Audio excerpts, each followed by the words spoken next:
Good morning. Welcome to the Love of Christ Lutheran Board of Directors Town Hall meeting to the congregation and anybody else who's interested. This is an opportunity for the board to communicate some of the decisions that they've made over the last couple of months, and an opportunity for you to ask questions. So you see on the Facebook page a phone number you can text questions in, or actually on the Facebook page in the comment section you can post your questions, and we will get to those after you are able to see the presentation that Dan and Dave have put together. This morning you have Pastor Nanette Christofferson, you have President of the congregation Dan Wilkie, and next to me Vice President Dave Dorman.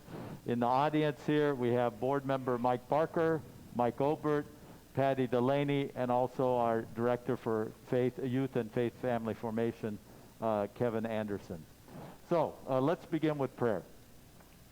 Gracious God, for this time to communicate through technology, may it be an opportunity to bring clarity and opportunity to listen to one another as we seek to live in these very interesting, fluid times.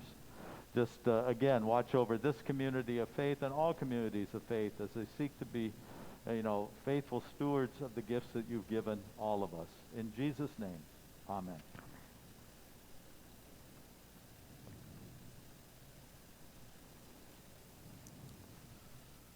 Good morning.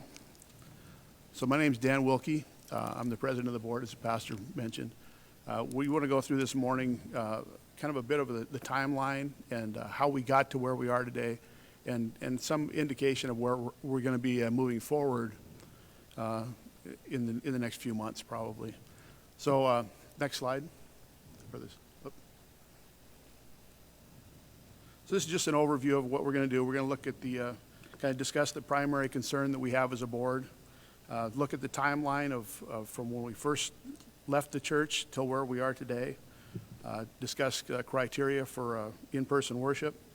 We have kind of listed our data sources, where we're getting data from for our criteria.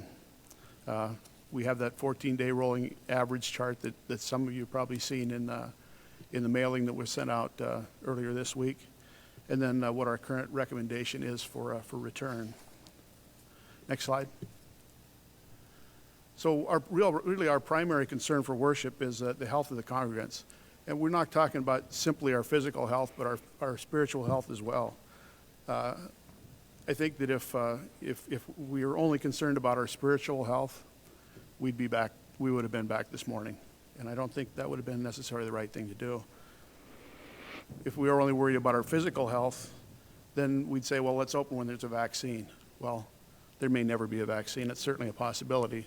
So that could be a long ways out. So we really have to try to find a middle ground that's as safe as it can possibly be, as we think it can be, and to get us back to church so we can get back together and worship together in person. So that's really the kind of the focus of what is taking us down this path.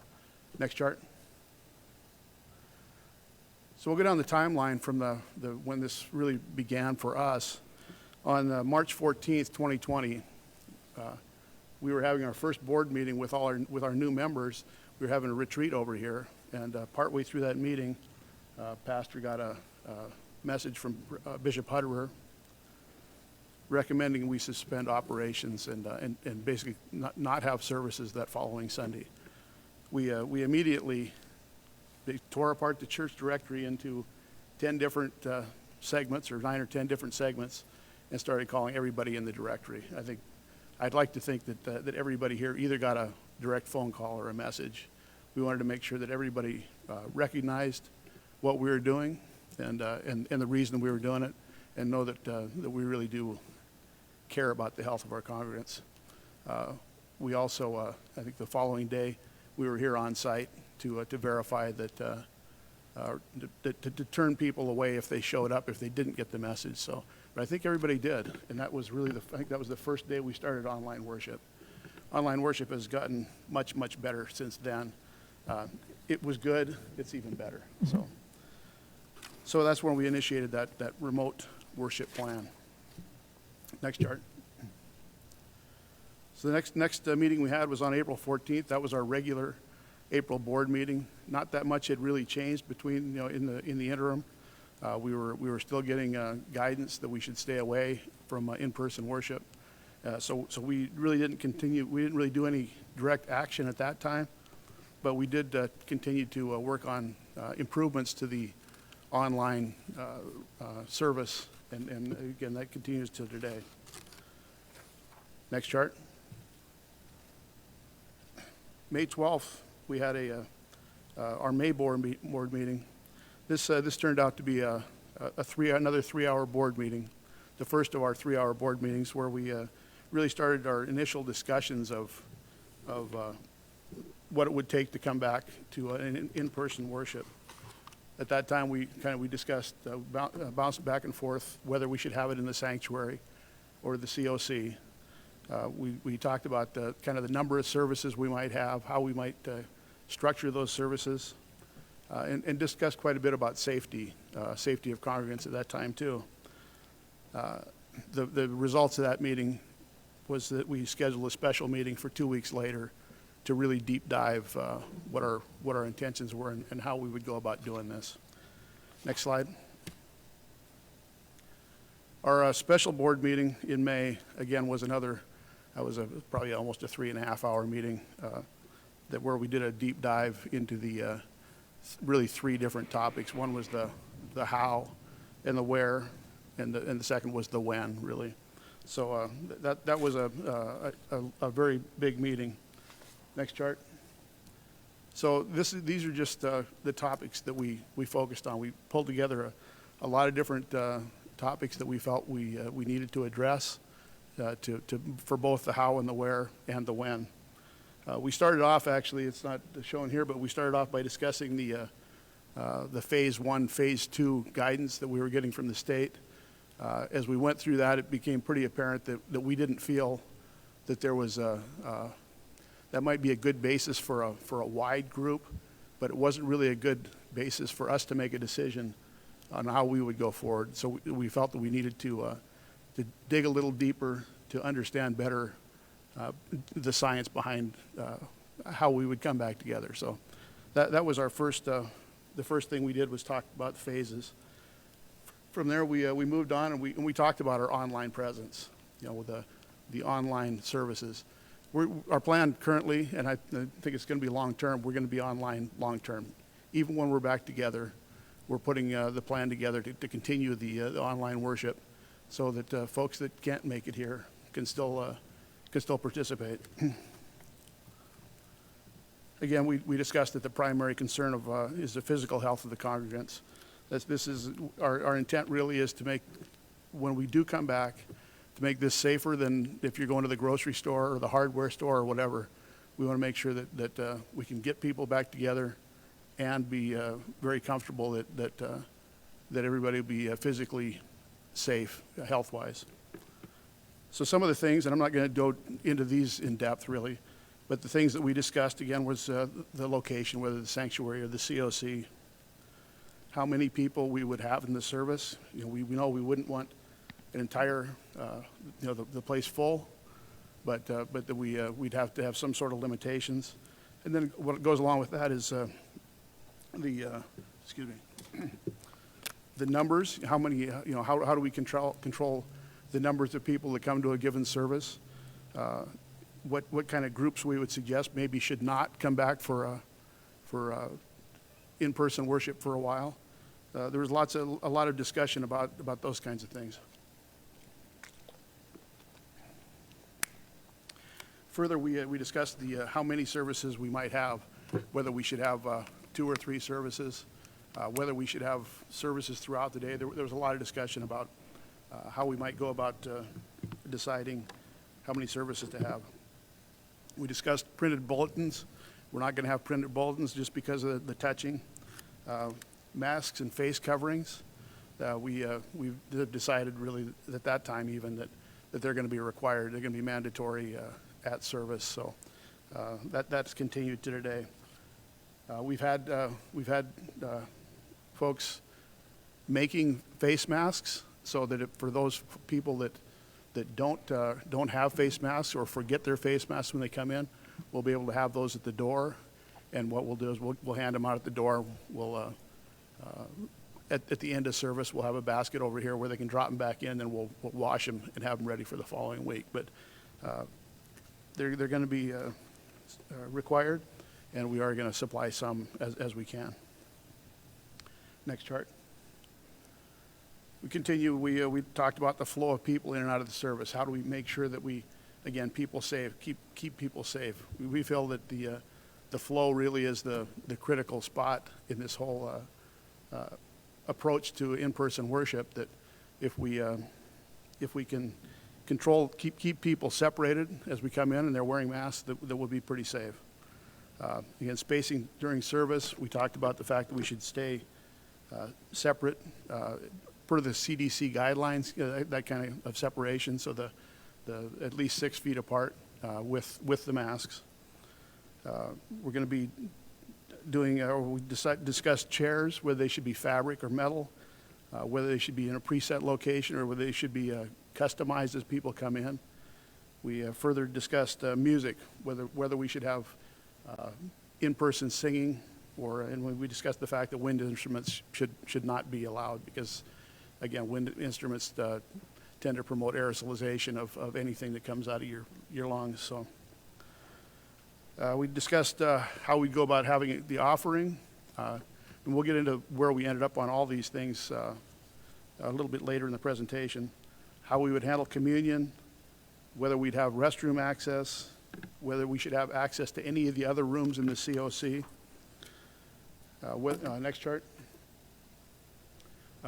What kind of access we should have for water fountains. We discussed volunteer training because this is a different animal than it has been up until now. We discussed insurance considerations. We had to go out and do some research on that after this meeting. And we also discussed how we would go about continued evaluation of all these parameters and how we would go about making sure that we felt that we were doing the best we could do for our people. After we discussed the how and the when, I think that prefacing everything with the fact that we're going to do this in a safe manner when we do it, I think that helped us to get some little better understanding of the when and how we would go about doing that. We moved on to discussing criteria for that evaluation to move on, and we're going to get quite a bit into that here in just a few slides. We talked about dates to return. We recognized that since we were going to have to do some volunteer training and we have to do some run-throughs, that we would need at least a couple of weeks before we'd want to come back for actual in-person worship to do this. We actually started that last Sunday. We've looked at it some this Sunday as well, and this was all kind of in preparation for a desired return to in-person worship on June 28th.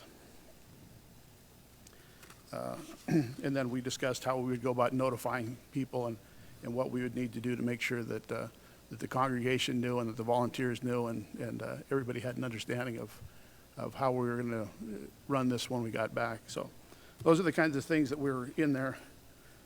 Next chart. So furthermore, we discussed other services, what we would do for baptisms, weddings, and funerals, and other gatherings. Youth group, they have camp formation, VBS, actually a youth group itself. Scouts, we have Boy and Girl Scout troops here that we have to be aware of. I-HELP, asylees, Bible studies, and gosh, there's a lot of other things that happen on at this church that we had to make sure, get some kind of a reading on what we would, where we'd like to go with those. Next chart. So that was the big meeting that took us the most time probably to discuss a lot of the details of how we thought we were going to get there.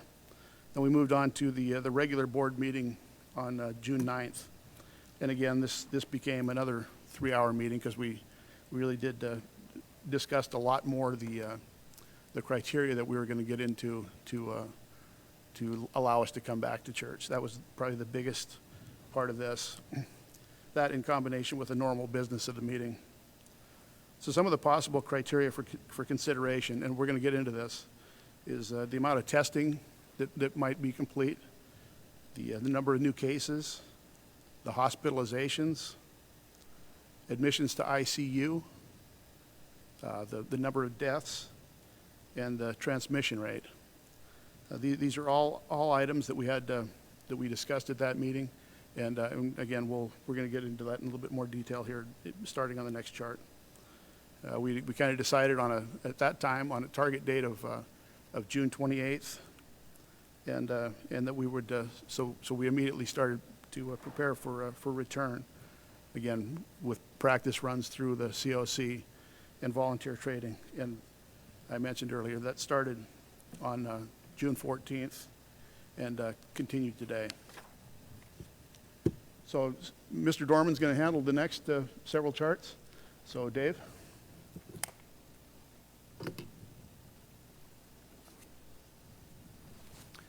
Thank you, Dan.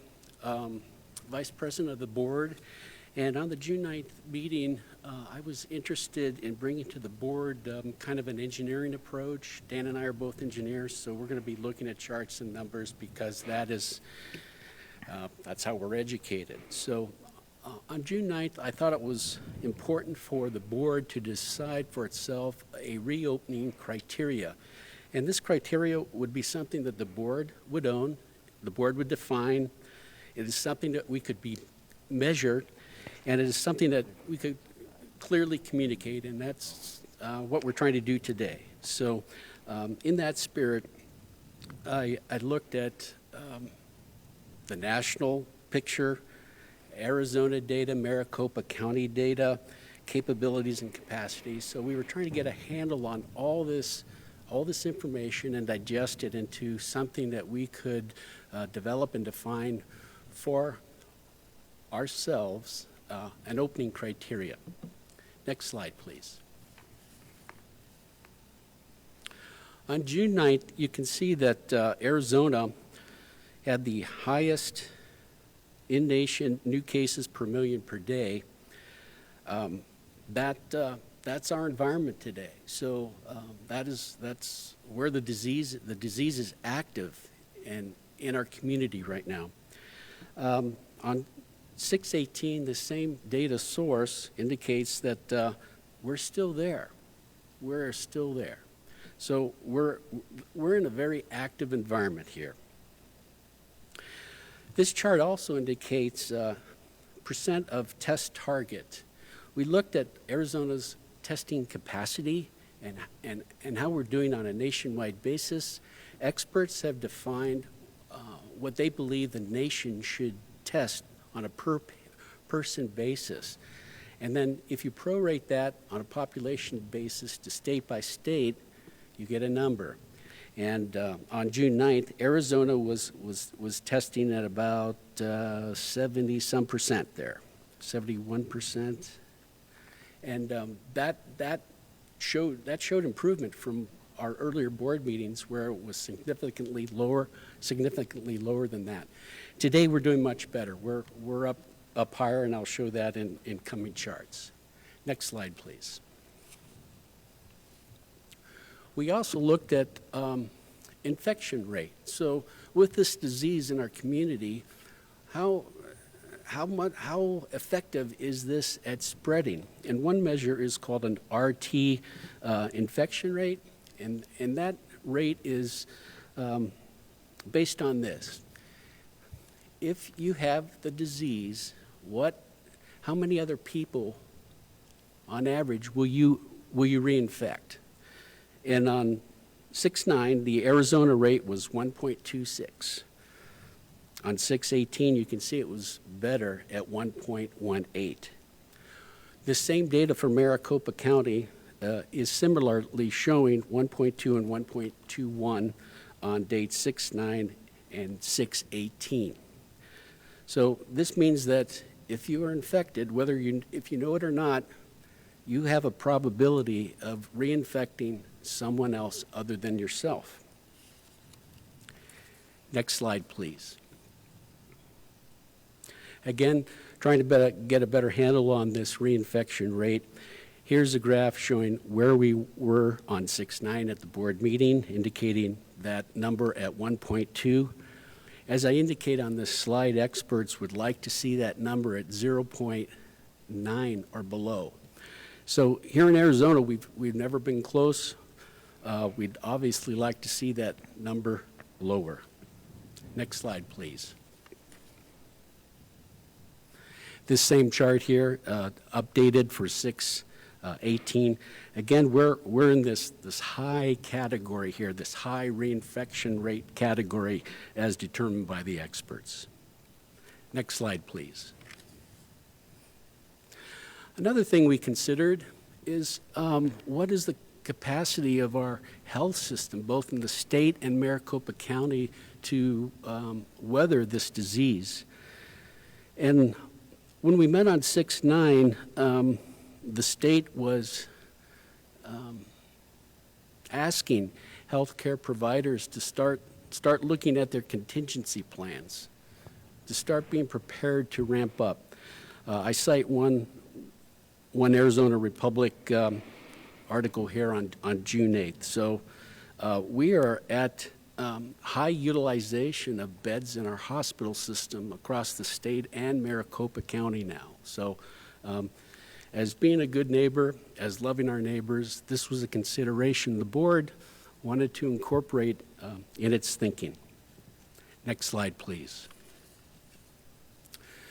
So before I segue back to Dan, who will go in detail on our criterion that we established, I just want to indicate that these are the resources that the board has been considering in all our deliberations through June 9. And with that, I'll segue back to Dan, who will wrap up this presentation. Thank you.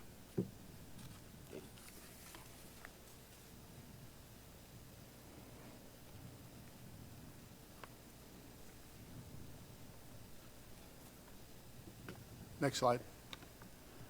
So,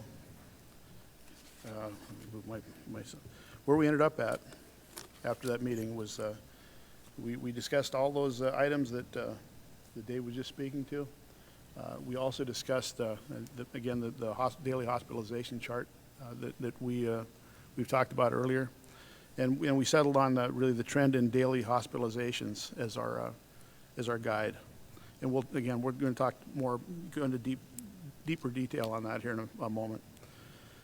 We decided to focus on Maricopa County, not the state, because Maricopa County really, I think, is a better indicator of our population here at the church. The reason we settled on the trend in daily hospitalizations is because we felt that new cases were going up quickly, but they were skewed by more testing. We really couldn't get a good baseline to understand the relative trend from day to day because of the ramp up in testing. So because we couldn't get that meaningful trend, it didn't seem like new cases was really the right way to go. We, ICU deaths and, ICU admissions and deaths, they're important to note, but likely those all go through the hospital. So I think by understanding hospitalizations, we have a better understanding of ICU admissions and deaths as well. So again, I think that pointed toward daily hospitalizations as a good metric. And then transmission rate is, again, I think it's kind of an indicator of both. Oh, I'm sorry. Yeah, that's fine. Of both the likely.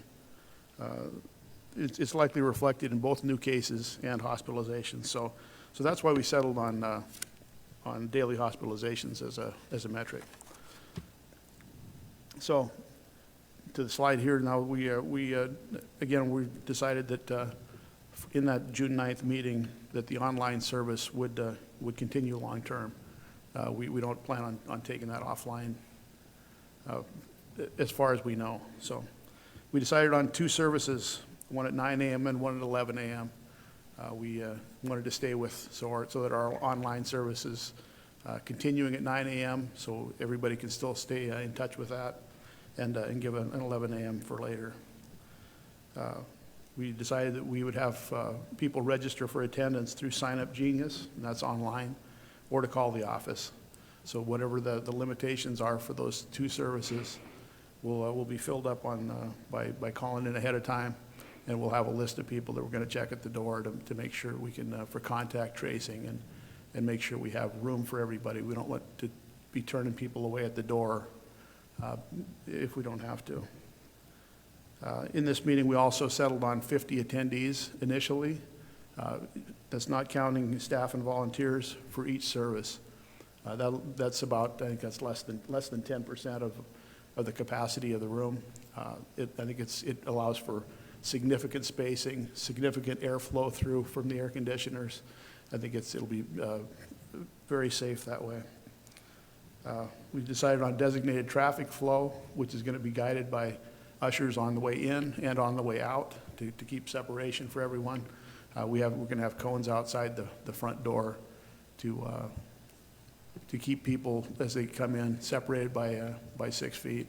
And there'll be people manning the doors so that you don't have to be touching the doors. We'll minimize the amount of touch you have. I mentioned earlier we're going to have require face coverings if you're anytime you're inside the building. We're going to have designated seating with CDC guideline distancing. Households can sit together. I mean, if there's a big group, we can move chairs together if that's necessary. But we'll be in good shape that way. We're going to do a chair disinfection between services.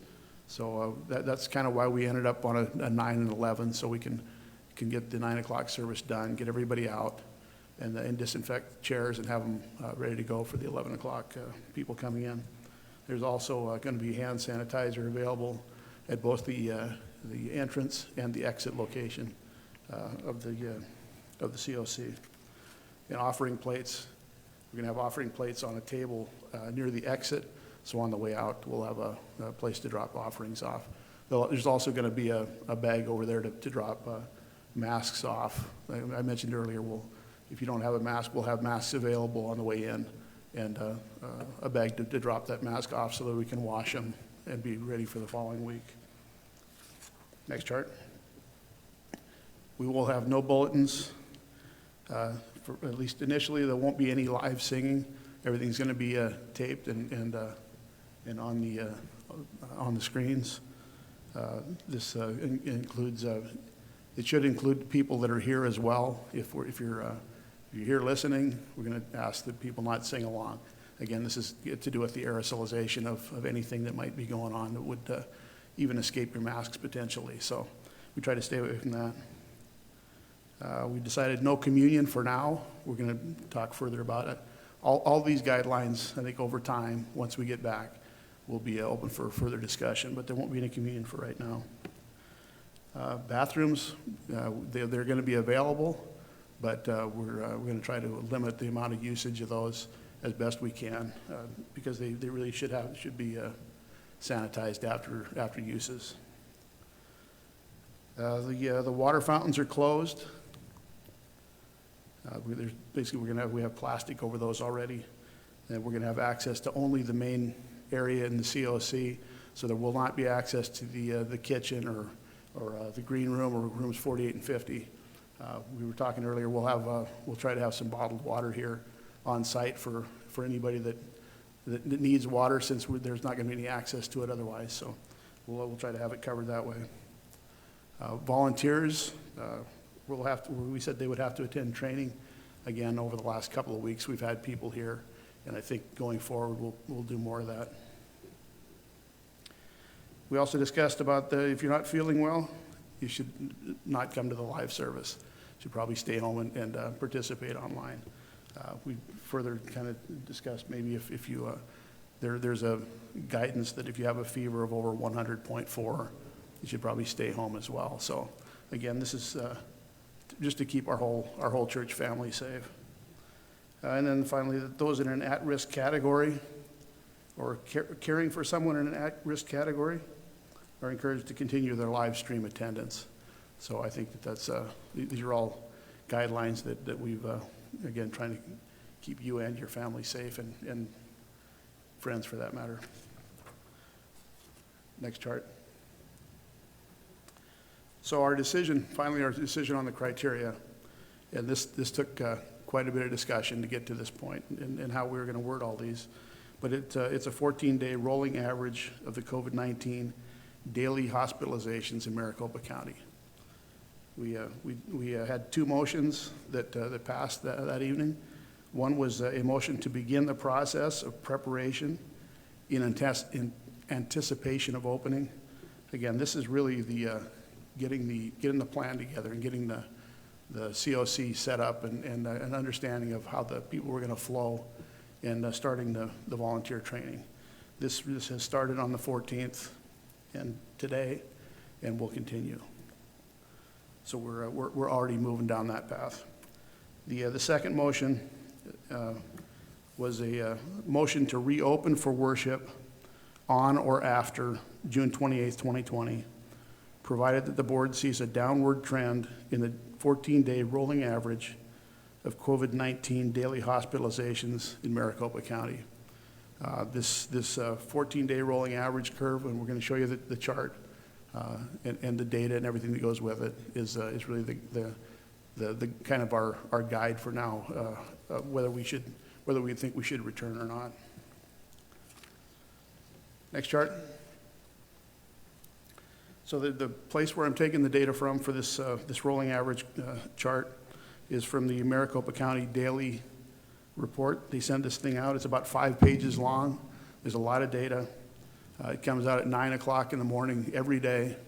So I updated it by 9:05 pretty much. I've got a complete chart for the basically for the previous day's data. If you're interested in finding where that is, you can do if you do an internet search. So for instance, for June 19th, if you just type in Maricopa County COVID Daily Report June 19, that should take you right to it. You shouldn't have any problem finding that.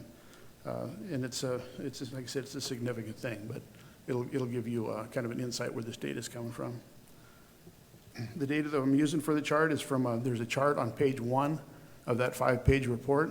It's at the bottom of it that presents daily hospitalizations. It's a bar chart, and every day since March 2nd has a bar and a number that goes with it, and that number is the number of hospitalizations that were recorded on that day in Maricopa County due to COVID-19.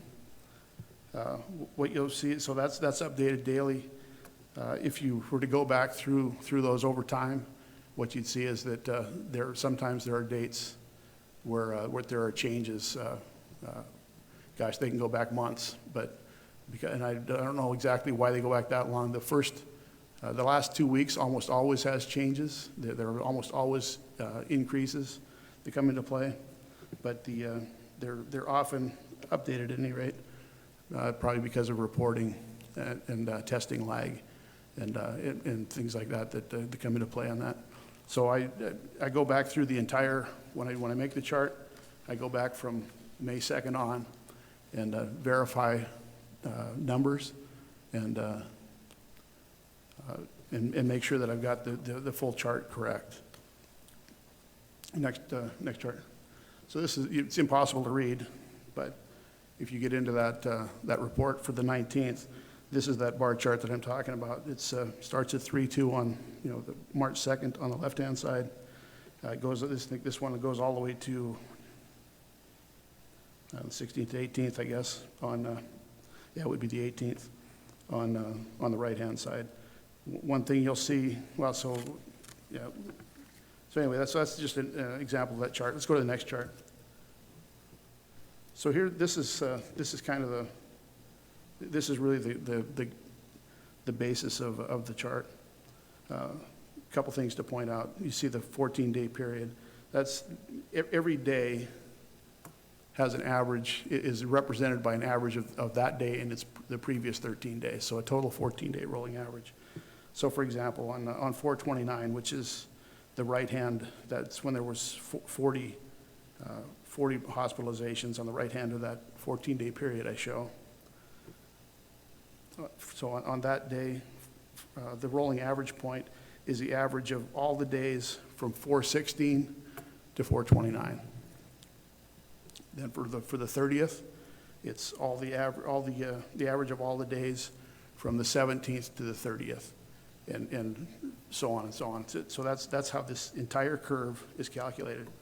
Something to point out here, something more to point out, is that the little dashed black line you see on this chart, if you can see it, is it's their 12-day curve that they have in there. I think that we went to a 14-day because that kind of goes along with what a lot of the other data that you see is on. Another reason I did it is because we can actually put a number to the slope. I can actually really easily understand how quickly it's going up. Here you can see that it looks like it's going up, but you can't really tell how fast it's going up. One thing to note too is that at the end of that curve, you see that it kind of kneels over. It drops off. Well, that's because pretty much everything on the far right that is in the gray bars is absolutely going to update. There's absolutely going to be a lot more hospitalizations that are going to be recorded for those days. And even the 3 or 4 days before that are probably going to have significant differences. So there's up to 10 days maybe of data that we could certainly expect is going to be updated and have more hospitalizations. So that very ending tail off can be kind of misleading if you take this directly. But again, we're using it a little bit differently. I'm cutting off some of that data when I go through my analysis. All right, next chart. So when I do that, when you look at that, there's lots of little numbers and lots of potential for fat fingering in errors when you're typing in those numbers into a spreadsheet. So what I do is at each day I go in and I check. On page 2 of that same report, there's this table here that shows how many were hospitalized, the total number of hospitalizations, and what the cases, how much they changed from the previous day. So this is really just my check to make sure that I'm using the data, I have the right data in my chart, and it's everything's correct. Again, note this number, and we had this problem early on, and a few people I've talked to have had kind of the same question. That number, that 51, that plus 51 that's shown on that date, isn't the number of additional hospitalizations for that day. That's the sum total of all those changes that I mentioned earlier in that last 10 days or so, or throughout the chart. So, if 30 people come in on one day, and another day, the next day maybe there's going to be 40. So that would be 10 of these.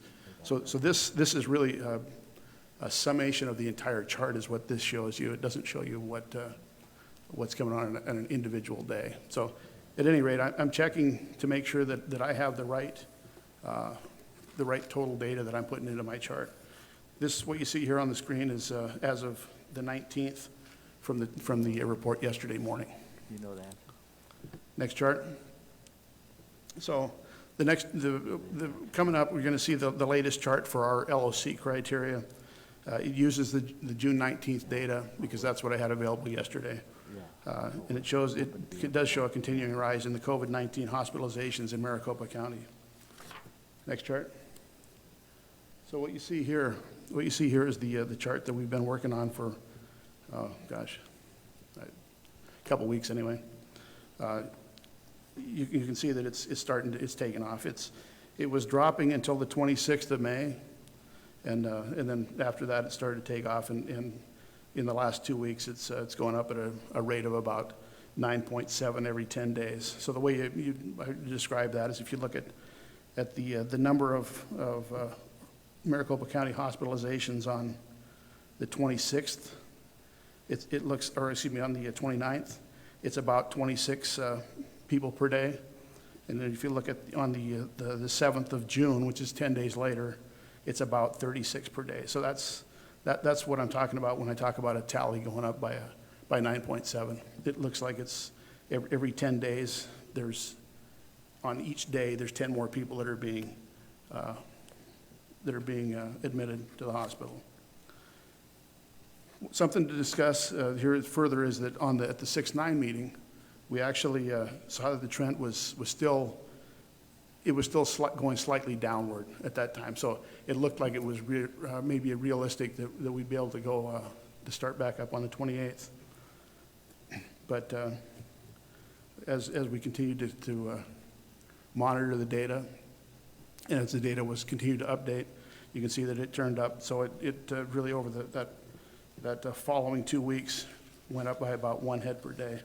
So really, if we had this meeting a few weeks earlier, we might have actually been in a position where we'd have thought that maybe we could open. As it turns out, everything turned around, and I think we've hit this pretty well as far as when we would expect to go back. Next chart. So this is kind of where we are right now. Our current recommendation, and it's really no surprise that we see the current trend in hospitalizations in Maricopa County does not support a return to in-person worship on June 28th. It certainly is not going down, and it's going up faster than it has been. We're still going to continue to prepare for return. We want to be ready to go. I think I mentioned earlier that part of our return, our preparation to return, was because we wanted to have volunteers trained up. I think we'll be in a position now where when it gets time to return for in-person worship, we'll be able to do it quicker than 3 weeks after we make the decision. And furthermore, we've discussed that updates to this trend and any associated board recommendations are going to be provided to the congregation weekly. Next chart. I just wanted to acknowledge the church board. This is something that none of us, no one anticipated before we got onto the board. And these folks have done an awesome job, really, really good job at keeping track of this. We have 11 independent people with different perspectives, different life experiences, and different individual God-given gifts. Given that, we all worked through to a unanimous decision after a lot of hours of discussion. So I'm just very impressed with the professionalism of everybody on the board. They've done just a really, really good job. And there's more work to do, and that's what we're here for. Next question. Any questions? Next chart. Okay. Can you hear me? Okay. Both Nanette and I are tracking questions, and some of these were answered, and then you guys are engaged by offering suggestions. So first, the first question on Facebook was, okay.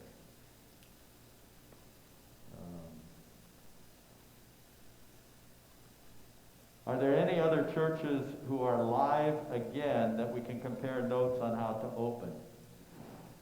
We have been collecting insights from sister congregations in our ELCA family and the Grand Canyon Synod, and the majority of those churches have not reopened.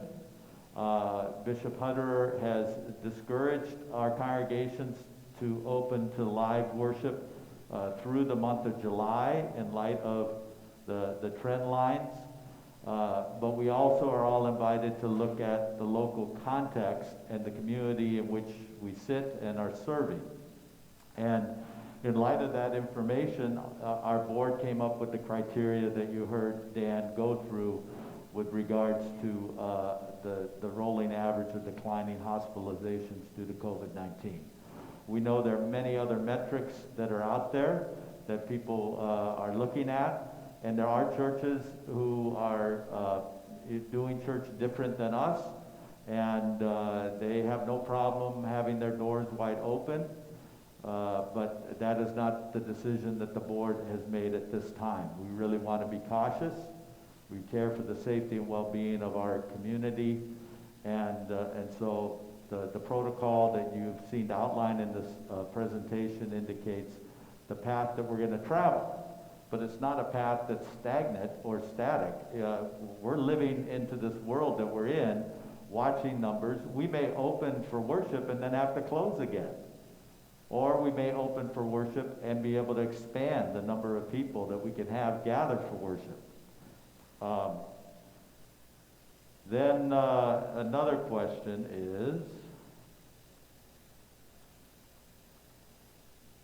is there a way to make sure people are rotated that want to attend?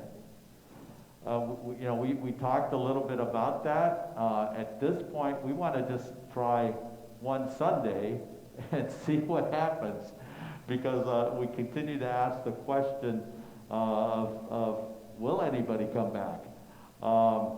And so if it looks like we're hitting capacity on the first Sunday we're back, then the board has had some conversation about adding services, and then we may add more seating. Because we have the gift of the Center of Compassion, we are less than 10% capacity, and there are organizations that are using space at 25% capacity. But it was the board's decision to start with this number and see where it goes. The staff is willing to add some more services. We can disinfect these chairs and space in less than 15 minutes. But we need to make sure there's adequate movement of people in and out, and then just see what is actually needed. If it looks like we're going to be stuck at this 50 number and we have more than 50 people that want to come each week, then I think we would look at some way of rotating and figuring out how we'll let people make sure who want to come to church be able to come to church. But it is a first come, first served basis using the online Genius sign up app or calling the church office. And when we hit 50 for the first week of worship that we're back, we're going to say we're closed, sadly. Hate to say the church is closed to a set number. But again, we have to have some boundaries for our leading and decision making. But again, the hope is that this isn't forever, and we'll soon be back to having more folks allowed into our space. And we've chosen to stay in the COC right now because of the volume of space that's here, capacity. We can easily open the sanctuary as another space, but again, that's another place that we have to disinfect. And so until we're living into a reopening, we've decided let's just work the plan that we have in place right now. Question has been asked about checking a person's temperature before coming in. We did not decide to do that. That may be something we might add. But we are asking people to check their temperatures before they come to church, and if they are not feeling well, we really encourage them to stay home. God will come to you in your home as much as coming into this church building. So we're not taking a big attendance deal, but we are registering people for two reasons. One is to see our capacity to get to 50. And then the second is, God forbid anybody tests positive that comes to church, we need to contact every person that was in that room at the time that they were. And so this will be our contact tracing list. So if that ever happened, you would be notified by somebody at the church, and we'd be notifying the health department. But that's why we're tracking who comes and who is with us. A question was asked about disposable masks versus the handmade masks. We didn't really talk about that at the board. We just knew that face coverings would be required. We are hoping everybody, in light of Maricopa County's proclamation yesterday, everyone's going to have their own personal face mask or face covering. But in the event somebody shows up that doesn't have one, again, we can have some disposable masks here. We can have these cloth masks that are easily washed. We'll make sure whoever's handling the masks have gloves and dealing with that. But The main thing is that the decision was that face coverings would be required at this time, but we really encourage people to bring their own face coverings. Question was asked about bathrooms. The bathrooms will be open, particularly if you want to wash your hands and you might not be able to use hand sanitizer because of the reaction to the alcohol. But we are discouraging high volume use of the bathroom from the standpoint of using the toilets and all that stuff unless it's kind of an emergency, just to limit the contact potential that's there. But if you need to wash your hands, we're researching now getting hands-free faucets. We probably need to find some hands-free soap dispensers. We have hands-free towel dispensers right now. But those are things that may become the new normal in all of the bathrooms around here. But this is, again, supply and demand and doing it right is an ongoing challenge. But it is important that you communicate like you are today and in the days ahead, things that are a safety concern or a personal concern, so that when you do come, we're not discriminating against you because we're saying you can't use the bathroom. We'll make sure that we're compassionate and ideally helpful. Then we had, let's see.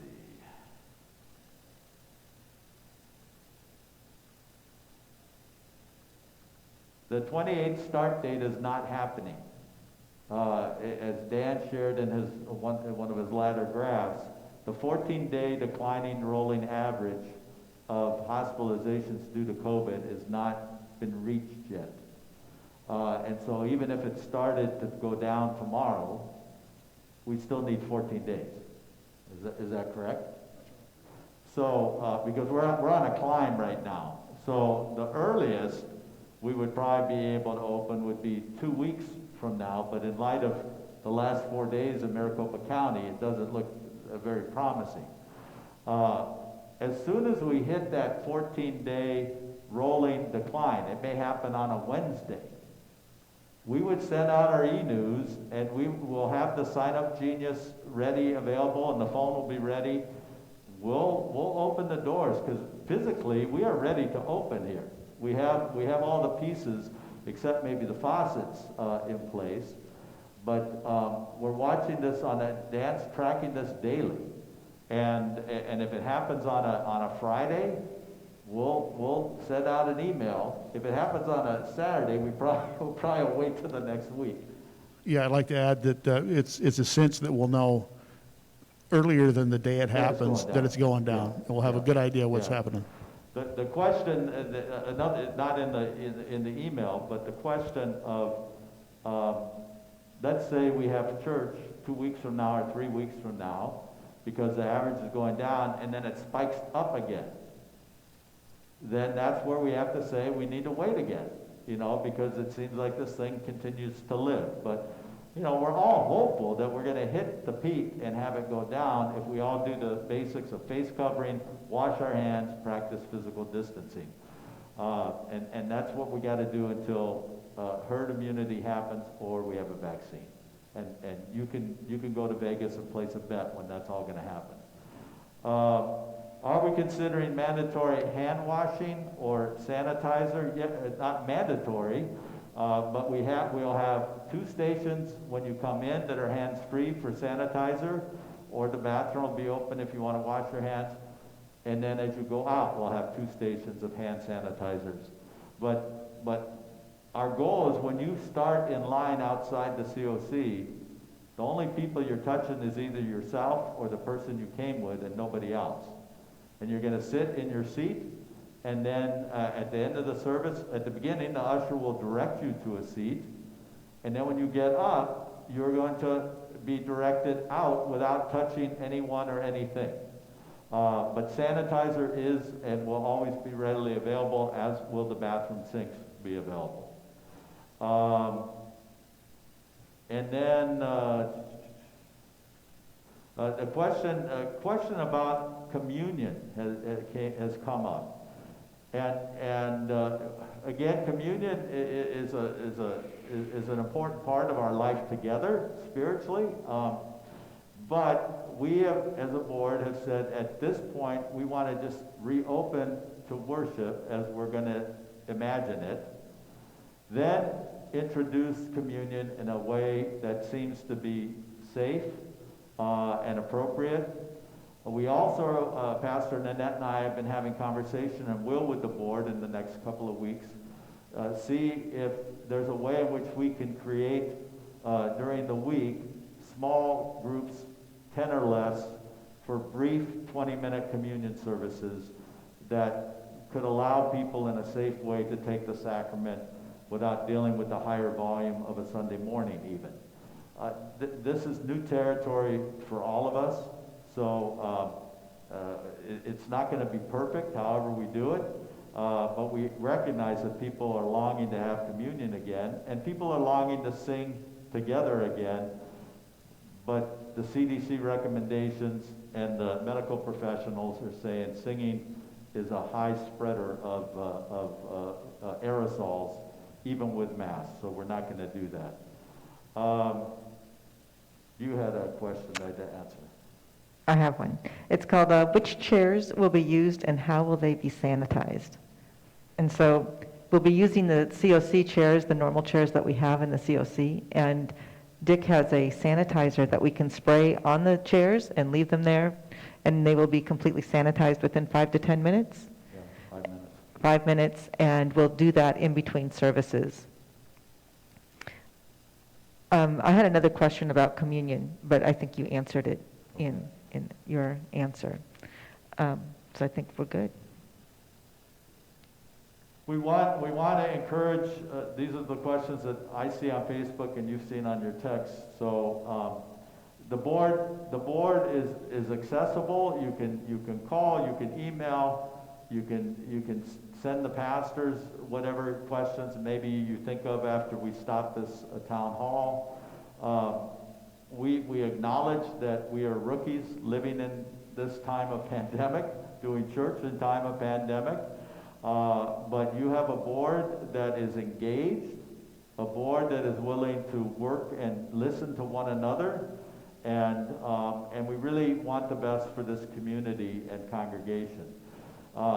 Again, with communion, Pastor Nanette and I are available to bring communion to the homes for those who know that they're not coming back to church for a long time, or they basically are homebound because they're a part of a vulnerable population. And we will do that if that's something you're comfortable with, but we need to know from you if that's something you need or want. Any other comments from you folks? I think you've captured it pretty well. Okay. Well, again, thank you for those who signed on to this live town hall, for those who are able to be here with us in person. And again, stay tuned. We will seek to communicate on a regular basis how we're living into this reality that we're facing. So God bless you as you go into the week ahead. And again, thank you for your love and support as we venture forward together.